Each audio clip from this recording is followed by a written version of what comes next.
Alors voici l'atelier des percussions. Dans la grande famille des percussions, nous avons deux familles. La famille des percussions digitales, qu'on va parler aujourd'hui, et la famille des percussions à baguette, que nous parlerons la semaine prochaine. Alors, qu'est-ce que c'est que la famille des percussions digitales? Digital, doigt. En fait, ce sont les percussions avec lesquelles on tape avec les mains, tout simplement. D'accord? Alors, on va parler d'abord du djembé. Le djembé, c'est une percussion africaine qui a un corps en bois, qui a une peau de chèvre et qui vient d'Afrique centrale. D'accord? Donc, il y a principalement deux frappes que l'on apprendra si on a l'occasion de se rencontrer. Deux frappes principales. La frappe du milieu, qui est le son grave, qu'on appelle doum, et la frappe du côté, qu'on appelle tac, qu'on peut retrouver dans toutes les percussions digitales. Doum, tac, tac, doum, tac, tac, doum, tac, tac, doum. Alors, pour t'entraîner à la maison, si tu n'as pas de percussion, ce n'est pas grave, tu peux le faire en faisant doum sur les cuisses et tac dans les mains. Doum, tac, tac, doum, tac, tac, doum, tac, tac, doum. D'accord? Alors, on a parlé de la percussion centrafricaine, le djembé.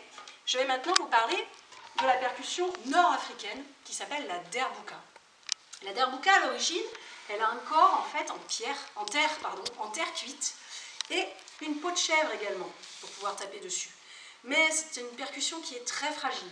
Donc on l'a fait évoluer. Et là, en fait, c'est un corps en métal. Bon, là, elle est recouverte d'un plastique, hein, mais normalement, c'est en métal.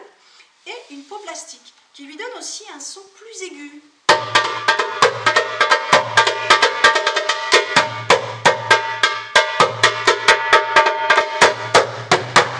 Voilà. Après, il y a plein de frappes avec les doigts. C'est un instrument très, très riche, avec lequel on peut faire plein de choses.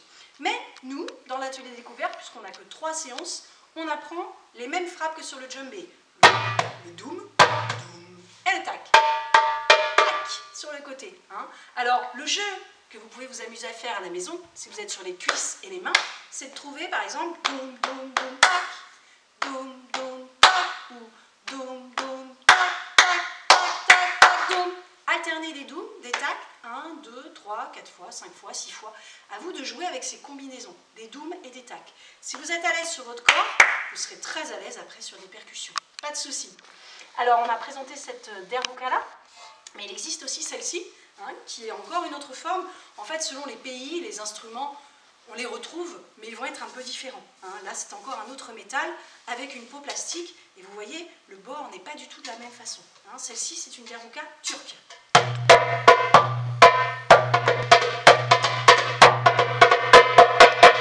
ne sais pas si vous l'entendez, mais au niveau du son, c'est encore très différent. D'accord? Donc voilà, les derboukas, Afrique du Nord, le djembé, Afrique centrale. Et puis on va continuer notre voyage, puisque je vais vous emmener en Amérique du Sud avec les congas. Les congas, elles, on a le doum là et le tac là. Hein? Les congas, c'est un corps en bois, on appelle ça un fût en bois, et une peau de chèvre également, d'accord? Donc le grave, l'aigu, et l'idée c'est d'alterner.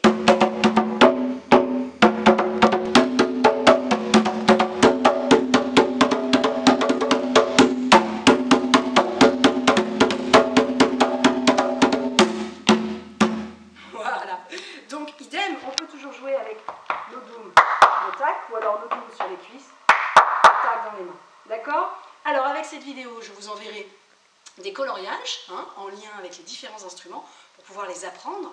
Et puis rendez-vous la semaine prochaine pour pouvoir découvrir les autres percussions qui, elles, se jouent avec des baguettes. Merci et bonne semaine. Au revoir.